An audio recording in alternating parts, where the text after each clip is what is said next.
இந்தியால மம்மிகள் இருக்கான்னு கேட்டா இந்தியால 8 மம்மிகள் இருக்கு. அதுல 6 மட்டும் தான் எகிப்திய வம்சாவளியை கொண்டிருக்கு. பழங்கால எகிப்து அரச வம்சத்தினர் அவங்களோட வழித்தோன்றல்கள் இறந்தா அவர்களோட உடலை பதப்படுத்தி பாதுகாத்தாங்க. அதுதான் மம்மிகள்னு அழைக்கப்படுது. இந்தியால கொல்கத்தா, லக்னோ, மும்பை, ஹைதராபாத் இந்த மாதிரியான நகரங்கள்ல உள்ள அருங்காட்சியகங்கள்ல மம்மிகள் இருக்கு. ஆல்பர்ட் அருங்காட்சியகம் இந்தியாவோட ஜெய்ப்பூர் மாநிலத்துல தான் இருக்கு.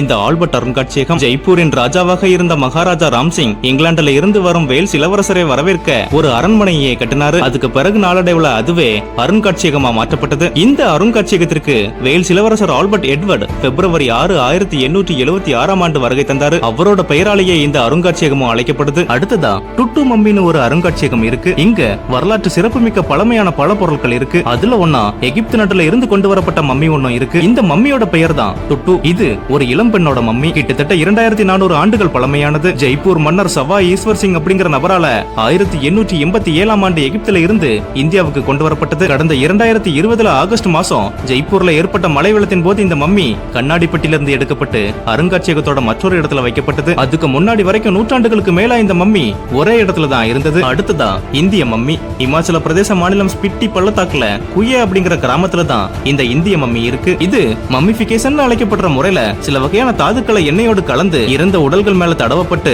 உடல்கள் பாதுகாக்கப்படுற சிஸ்டம். ஆனா ஸ்பிட்டி பள்ளத்தாக்குல கிடைச்சிருக்க மம்மி முழுக்க முழுக்க இயற்கையா பதப்படுத்தப்பட்டது. இப்படி ஒரு மம்மி இருக்கிறது 50 ஆண்டுகளுக்கு முன்னாடி வரைக்கும் வெளி உலகத்துக்கே தெரியாம இருந்தது.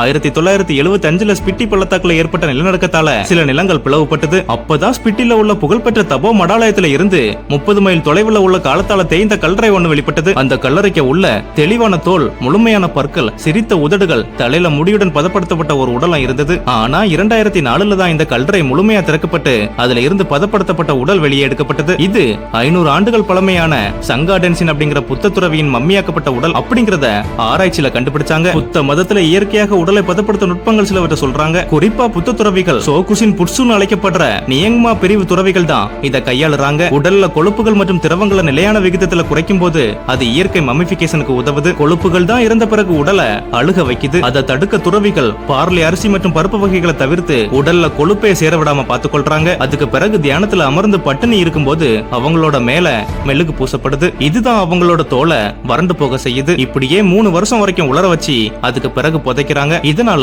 தாதுக்கள் எதுவுமே இல்லாம உடல் பதப்படுத்தப்படுகிறது. ஜப்பான்ல இருக்கிற வடக்கு ஹோன்ஸ் தீவுல இயற்கையா பதப்படுத்தப்பட்ட மம்மிகள் நிறையவே கிடைச்சிருக்கு. அதே முறையில தான் இந்த துறவியோட உடலும் பதப்படுத்தப்பட்டிருக்கதா சொல்றாங்க. அது மட்டும் இல்லாம 500 ஆண்டுகளுக்கு முன்னாடி இமாச்சல பிரதேச பகுதியில தேல் மற்றும் பிளேக் தொல்லை அதிகரிச்சு வந்தனால புத்த துறவி இங்க வந்து உடலை இயற்கையா பதப்படுத்தி புதைக்க முடிவு செஞ்சிருக்காரு. இன்னும் சொல்ல போனா அவர் உயிரோடு இருக்கும் போதே இந்த உடலை பதப்படுத்துற பணி தொடங்குச்சான். இவரோட உயிர் பிரிஞ்ச பிறகு அடிவானத்துல ஒரு வானவில் தோன்றியதாகவும் அதுக்கு பிறகு இங்க இருந்த கொடிய தேல்கள் காணாம போனதாகவும் உள்ளூர் கதைகளும் சொல்லுது. இப்போ கல்லறை கிடைச்ச இடத்துல கண்ணாடி கூண்டுக்குள்ள பதப்படுத்தப்பட்ட துறவியோட உடல் வைக்கப்பட்டிருக்கு. இந்த இடத்துல வாழ்ற மக்கள் இந்த துறவிய இறைவனா வழிபடுறாங்க.